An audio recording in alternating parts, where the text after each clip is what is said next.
So, what's going on? Grown rats and kitty cats.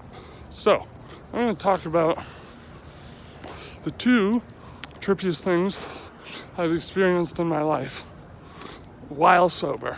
And the first one is when I went to Belfast when I was 11, so give or take 16 years ago.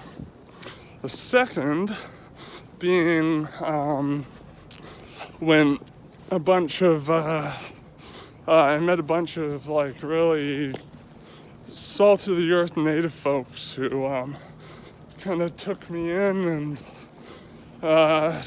called me a starseed and shit, but I'll get into that later. I'll do that in the second part because, you know, I got plenty to talk about with Belfast. And like at first we went to France. I was honestly bored a lot of the time, spending way too much time on my PSP.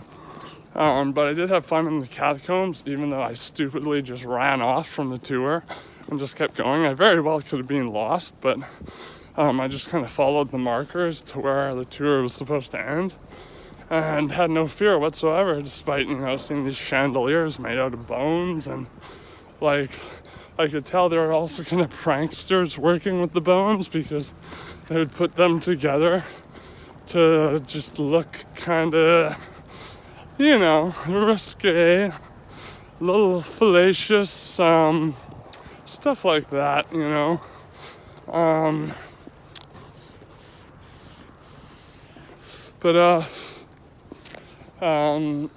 by fallacious I mean like, you know, fellatio, like having a skull like, you know, down on someone. But that could have also just been like frat boys who went in there over the years and kind of fucked with it.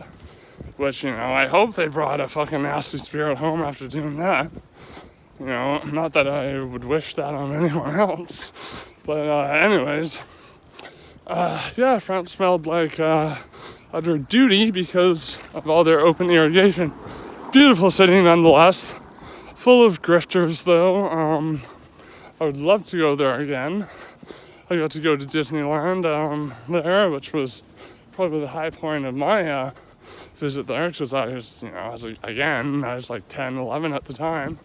And now, essentially, we go to Ireland and we spend most of the trek driving down Southern Ireland.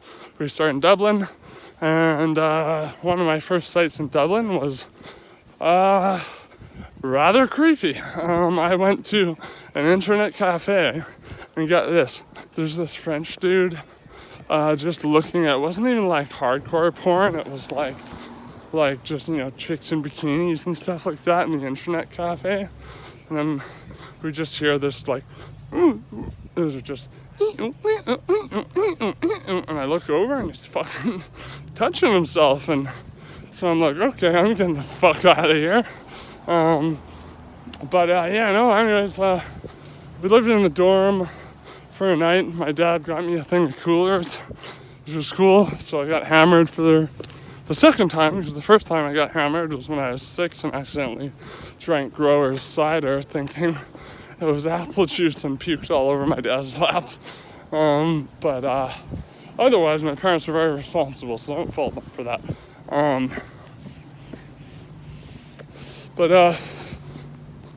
Southern Ireland was beautiful, absolutely gorgeous. Tiny island though. It's about the size of Vancouver Island, so it didn't take us long to drive to the Scottish border and back. But once we got to Northern Ireland, we had to go through Belfast essentially, and Belfast required us going through 5 checkpoint Charlies, because this was the year the British troops said they were pulling out. I haven't totally been following what's going on with Brexit to the like very minutiae of it, but from what I could tell, it's getting back to where it was before.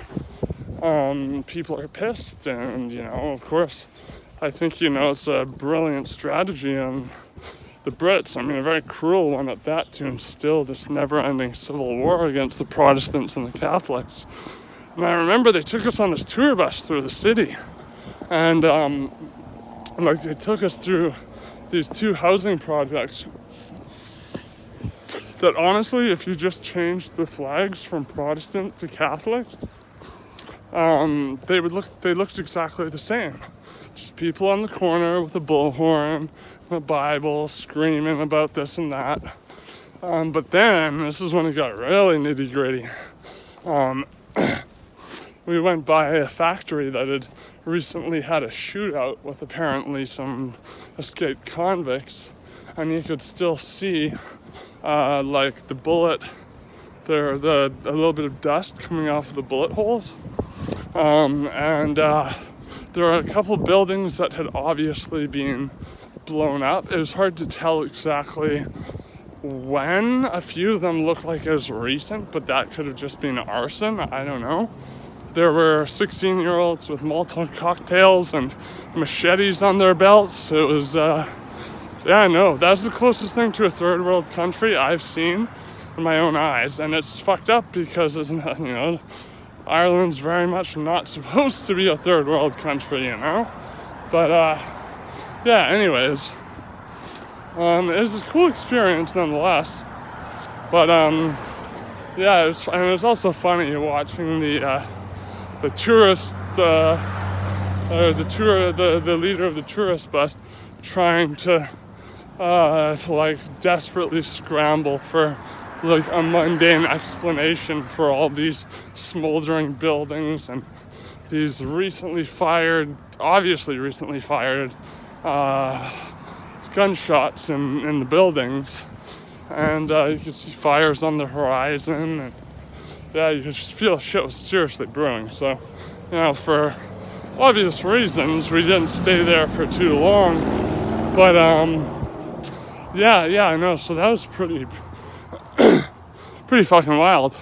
And I also remember, since it was the day that the troops were pulling out when I was in Belfast, there were troops going down the streets, and people were like hurling bottles at them and shit, but they couldn't do anything because they're supposed to be pulling out. They're supposed to do crowd control, but I think many of them just went fuck it and just took off.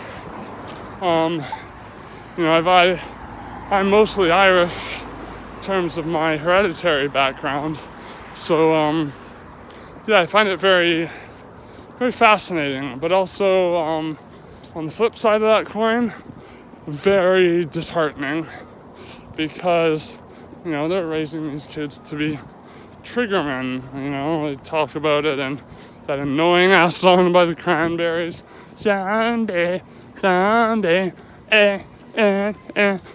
fucking, I think I just mixed that song up with Rihanna's Umbrella. Whatever.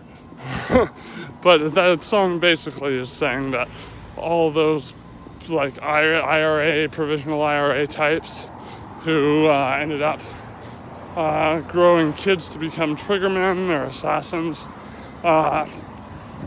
they've been programmed to kill since a young age. It's rather unfortunate if you ask me. It's very unfortunate if you ask me. Now, I'm going to wrap it up there, but be sure to give me some love. Give me that 1 in the stink, a nice sub, and then 2 in the pink. A comment and a like. Do it up. Thank you, folks. I'll get to part 2 in just a sec.